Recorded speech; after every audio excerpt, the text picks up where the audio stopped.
کے باوجود آپ شہر کے علماء سے پوچھ لیں کہ یہ جو یہاں مدرسہ چل رہا ہے، اس پچھلے 10 سالوں میں، جب کرونا کے بعد سے کچھ چیزیں اوپر نیچے ہوئی ہیں، پچھلے 10 سالوں میں اس مدرسے کا تعلیمی معیار اور تربیت کا نظام کسی اچھے معیاری مدرسے سے کم کبھی نہیں ہوا۔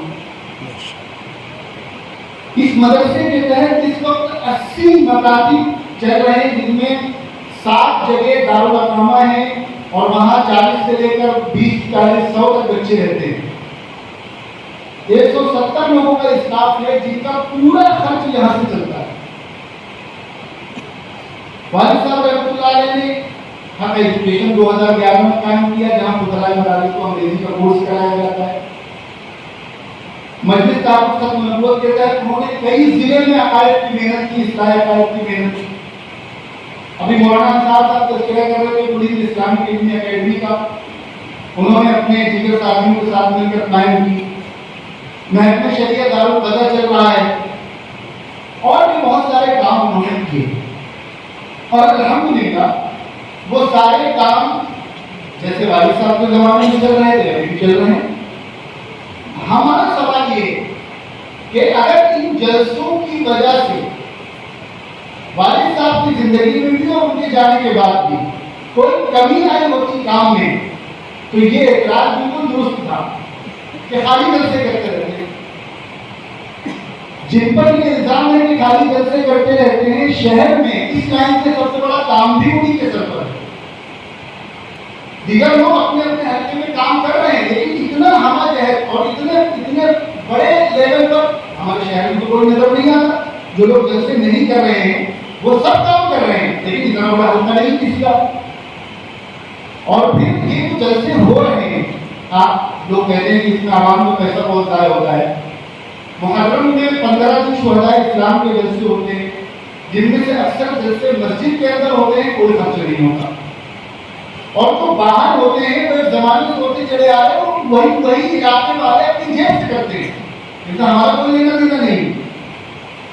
سفر کے مہینے میں خواتین کے اجتماعات ہوتے ہیں، بغیر خرچے کے ہوتے ہیں، بلکہ بہت ساری جگہوں پر تو ہم نے وہ مائک خرید کے رکھا ہوا ہے تاکہ الگ سے کوئی نہ خرچہ کرنا پڑے، اور وہ ہر پروگرام میں مائک رہتا رہتا ہے۔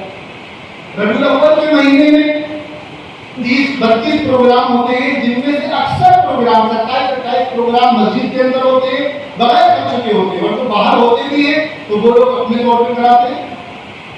اس کے بعد رحمت اولیاء کے پروگرام ہوتے ہیں، سب مسجد میں ہوتے ہیں، باہر کوئی نہیں ہوتا۔ رجب کے مہینے میں معراج النبی کے 3 دن کے پروگرام ہوتے ہیں، وہ 100 سال سے ہوتے چلے آ رہے، جمعیت والے کرتے ہیں، کوئی ہم نے نہیں شروع کیا اس کو۔ آج جمجمہ کانپور کے جتنے علاقے میں بیٹھے فیصلہ کرتے ہیں ہمیں نہیں کرنا ہے، بند ہو جائیں گے۔ رمضان سے پہلے نوجوانوں کے سوال جواب کے پروگرام شروع کیے ہیں، بغیر خرچے کے ہوتے ہیں۔ اس کے بعد یہ قراءۃ القرآن کا پروگرام جو والد صاحب نے شروع کیا تھا طلاق محل میں مظاہرہ قرأت کا، وہ خاص مشن کا اور فکر کا پروگرام ہے، اور اس میں بھی یعنی یہ جمعیت کی ٹیم یہ سب نہیں کرتے، اس کی مستقل ایک ٹیم ہے۔ ابھی 15 نومبر کو پروگرام کرے، ہمارے بہت سارے ساتھی کہنے لگے اتنے جلسے ہو گئے کینسل کر دو، ہم نے کہا ایک بھی کینسل نہیں کریں گے۔ تو یہ کہنا کہ اس میں پیسے بہت ضائع ہو جاتے تو بھائی آ کے آپ ہم سے حساب دے دیجیے، یہ تربیتی کیمپ ہے جو ہم کرتے ہیں ہر سال، کبھی کبھی ایک سال ناکا ہو گیا ہو، اور اسے ہم اس وقت کی سب سے بڑی ضرورت سمجھ کر کرتے ہیں۔ شہر میں اگر 365 جلسے بھی ہونے لگے تب بھی انشاءاللہ ہمارا یہ تربیتی کیمپ ہوتا رہے گا انشاءاللہ۔ ہم سے پہلے ٹرین سے واپس آ رہے تھے، ایک ساتھی کا فون آیا کہ مولانا تھوڑا جلسے کم کر دیے، فلاں صاحب نے تبصرہ کر دیا۔ ہم نے کہا آپ سب ہمارا ساتھ چھوڑ دیجیے، کانپور والے جلسوں کے لیے پیسے دینا بند کر دیں، ہمیں کسی اور سے پیسے مانگنا پڑے تب بھی کریں گے یہ تربیتی کیمپ، ہم دوسرے پروگرام بند کر دیں گے، لیکن یہ تربیتی کیمپ ہم کریں گے اور ہر سال کریں گے انشاءاللہ۔ اور اگر کوئی دقت آئی تو آپ لوگوں سے کہیں گے کہ اپنے خرچے پر جس طرح آتے ہیں تو اپنے کھانے کے بھی پیسے دیجیے، اور جن مہمانوں کو ہم بلا رہے ہیں ان کے بھی پیسے دیجیے، ہم نہیں کریں گے کسی سے نہیں مانگیں گے۔ آپ کے اندر طلب ہوگی اور آپ اس کو ضرورت سمجھتے ہوں گے تو کریں گے۔ اور پھر آخری بات میں آج دوپہر میں ایک ساتھ تشریف لائے تھے اس پروگرام کے لیے تعاون کرنے کے لیے، ان سے میں نے آج کی ہم نے کہا کہ ابھی شادی بیاہ کا سیزن آ رہا ہے، غریب سے غریب مسلمان بھی اپنی شادی میں کئی لاکھ روپے خرچ کر دیتا ہے، وہ چھوڑ دیجیے۔ غریب سے غریب مسلمان جو زکات کا مستحق سمجھا جاتا ہے وہ بھی روزانہ 50-100 روپے پان مسالہ میں تھوک دیتا ہے کہ نہیں تھوک دیتا ہے؟ آپ صرف یہ تو ہماری قوم جس سے ہم پیسے مانگتے ہیں پروگرام کے لیے، ان کے صرف گٹکے کا سالانہ خرچہ نکالیے اور ہمارے جلسوں کا سالانہ خرچہ نکالیے تو 1% بھی نہیں بڑھے گا اس مقابلے میں، اور آپ کہہ رہے ہیں کہ قوم کے پیسے ضائع کرتے ہیں۔ ارے بات سمجھ رہے ہیں کہ نہیں سمجھ رہے؟ جی جی۔ اس شہر کانپور میں جو آپ کو اتنی دینی رونق نظر آ رہی ہے، تعداد میں کم ہونے کے باوجود اہل حق کا جو غلبہ نظر آ رہا ہے، یہ جلسوں کی وجہ سے۔ آپ دوسرے اتر پردیش مغربی یو پی میں تو چھوڑ دیے، تو خیر علاقہ ہی ایسا ہے، بڑی تعداد میں مسلمان ہیں، وہاں داروں کے ملک موجود ہے، اس کی برکات ہے۔ ہمارے اس پورے خطے میں آپ 40 ضلعوں کی لسٹ بنائیے، کانپور کے علماء جتنے بیدار ہیں آپ بتا دیجیے کسی دوسرے ضلع میں ہوں۔ کانپور کے مسلمان جتنے متحرک ہیں کسی دوسری جگہ نہیں، جبکہ مدرسے ہر جگہ موجود ہیں، مقررین ہر جگہ موجود ہیں۔ یہ سب کیوں ہے؟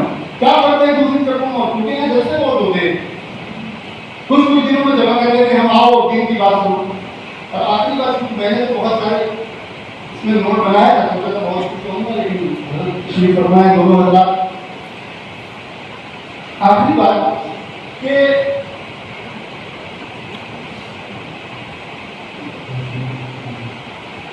یہ جو والد صاحب رحمۃ اللہ علیہ کو جو ذمہ داریاں دی اور اس کے بعد پھر بعد میں کچھ ذمہ داری ہمیں بھی دے دی گئی، تو اس میں کئی ضلعوں میں ہمارے مقاصد ہیں اور کئی ضلعوں کی ذمہ داریاں ہیں، کئی یو پی کی ہے۔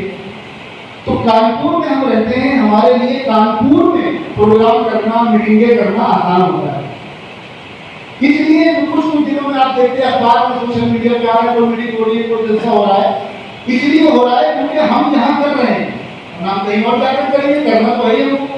کیونکہ کانپور میں ہمارے لیے آسان پڑتا ہے، اس لیے کچھ دنوں میں کانپور میں یہ پروگرام ہوتے رہتے ہیں۔ تو باتیں بہت ساری ہیں کہنے کی، اللہ تبارک و تعالیٰ ان پروگراموں کو اسی طرح باقی رکھے اور ہم لوگوں کو ہر سال اسی طرح جمع ہونے کی توفیق عطا فرمائے۔ آپ حضرات کو 2 کتابیں دی گئی ہیں، اس کے بیگ کے اندر، فائل کے اندر یہ بھی دی گئی ہے تاکہ وہ تازہ رہیں۔ دیکھنے میں آتا ہے کہ جو کتابیں پروگراموں میں فری میں ملتی ہیں وہ رکھ دی جاتی ہیں، کم لوگوں کو اس کے مطالعے کی توفیق ہوتی ہے۔ تو ہم اپنے ساتھیوں سے کہہ رہے تھے کہ اس کی کچھ قیمت بھی لے لی تھی لیکن انہوں نے منع کر دیا۔ اور دوسرے آپ کو ایک تاثراتی فارم دیا گیا ہے جس میں ایک سوال ہے کہ آئندہ کن موضوعات پر کیمپ منعقد کیا جائے۔ تو بہت کچھ ہمارے ذہن میں ہے لیکن آپ حضرات کیونکہ مختلف علاقوں سے آئے ہیں تو آپ جانتے ہیں کہ ان چیزوں کی ضرورت زیادہ ہے، تو انشاءاللہ آئندہ ہم آپ کی رائے کے مطابق یہ تربیتی کیمپ منعقد کریں گے۔ میں انتہائی ادب سے گزارش کروں گا ہمارے آج کے خصوصی مہمان میرے شیخ اور مدرسہ اشرف المدارس ہردوئی کے شیخ الحدیث حضرت مولانا شاہ عبد الرحمن صاحب سے حضرت والا تشریف لائے اور اپنے کلمات عالیہ سے مستفیض فرمائے۔ حضرت محتمم صاحب دامت برکاتہ کی 11:15 بجے ٹرین ہے اور 10 بجے سرکٹ اسٹیشن کے لیے نکلنا ہے۔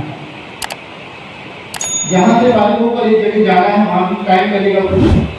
تو ابھی ایک ساتھی رائے دے رہے تھے کہ محتمم صاحب کو بیان پہلے ہو جائے، لیکن کیونکہ ایک ترتیب بنی ہوئی ہے اس حساب سے ذہن میں بنا ہوا ہے، تو ہم کوشش کریں گے کہ 8:45 بجے تک 8:50 تک ہمارا پروگرام مکمل